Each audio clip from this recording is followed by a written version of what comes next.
Once again.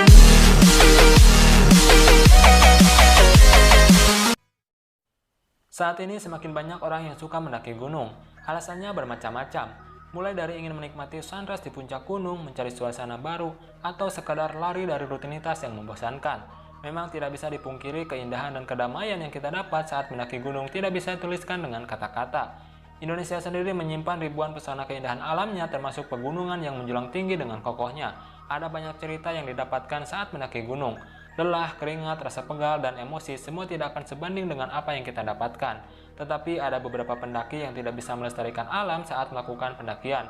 Mereka mendaki hanya sebagai ajang untuk eksistensi di media sosial. Alhasil, mereka akan merusak keindahan alam dan membawa dampak buruk bagi makhluk hidup dan alam sekitarnya. Oke, dan di sini saya akan mengulas beberapa kesalahan-kesalahan fatal yang sering dilakukan oleh pendaki. Kesalahan apa aja itu? Simak videonya. Yang pertama adalah sok jagoan. Sikap sok jagoan ini nyaris selalu menjadi penyebab utama musibah pada seorang pendaki pemula. Dengan alasan mencari tantangan, para pendaki pemula ini mencari jalur-jalur di luar resmi. Parahnya, seringkali mereka melakukan tanpa kemampuan navigasi yang baik. Jangankan GPS ataupun peta topografi, sekedar kompas pun mereka tidak bawa. Maka petualangan mereka pun biasanya berakhir di dasar jurang, mati kedinginan di lembah, ataupun ditandu tim SAR ke rumah sakit. Yang kedua adalah manajemen logistik yang buruk. Salah satu masalah pendaki pemula adalah buruknya manajemen logistik. Dalam pemikiran mereka, mendaki gunung selalu identik dengan makanan instan. Hal ini salah besar. Mendaki gunung adalah kegiatan berat, butuh kalori hingga 4000 kcal per hari. Bayangkan dengan aktivitas sehari-hari yang rata-rata hanya membutuhkan 2000 kcal per hari. Kebutuhan kalori yang cukup besar ini didapat dari daging-daging yang berlemak, coklat, dan juga karbohidrat. Seringkali para pemula mendapati nasi yang dimasak kurang matang. Maka kombinasi makanan mereka jadi nasi keras, ditambah mie instan dan juga lauk asin. Karena tidak nikmat, nafsu makan pun berkurang. Padahal tubuh butuh banyak masukan untuk tenaga dan juga menjaga suhu agar tetap hangat. Dalam kondisi lemas dan lapar inilah sering terjadi kecelakaan, kurangnya konsentrasi, pingsan, hingga kematian.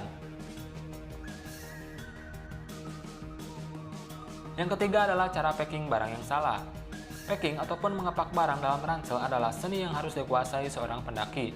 Seluruh barang bawaan harus masuk ke dalam ransel, karena medan sulit tidak boleh ada yang tergantung di luar ransel. Selain botol air minum, tangan harus bebas karena memegang trekking pole ataupun berpegangan meniti akar-akar pohon jika dibutuhkan. Maka lihatlah para pendaki pemula. Dengan panci digantung ke ransel, tangan menenteng sleeping bag atau jaket. Ransel mereka tidak dilapisi lagi dengan cover bag. Pakaian dalam ransel tidak dilapisi dengan plastik. Jika hujan, semua pakaian, jaket, sleeping bag basah. Padahal sangat penting menjaga pakaian ganti agar tetap kering. Tidur dengan keadaan basah bisa mengakibatkan hipotermia. Yang keempat adalah hipotermia disangka kesurupan. Pendaki pemula mendaki tanpa ilmu, berbekal semangat dan tanpa perlengkapan memadai. Mereka nekat mendaki gunung karena tidak tahu ilmu P3K, maka sering terjadi salah kaprah.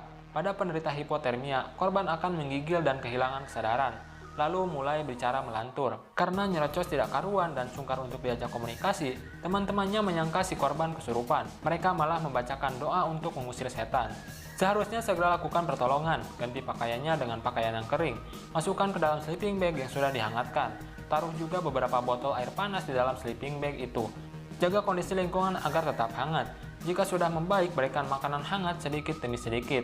Hindari memberi kopi ataupun minuman keras. Yang kelima adalah manajemen fisik atau tenaga. Ciri khas pendaki pemula, apalagi yang masih berusia muda, adalah selalu bergerak dengan cepat.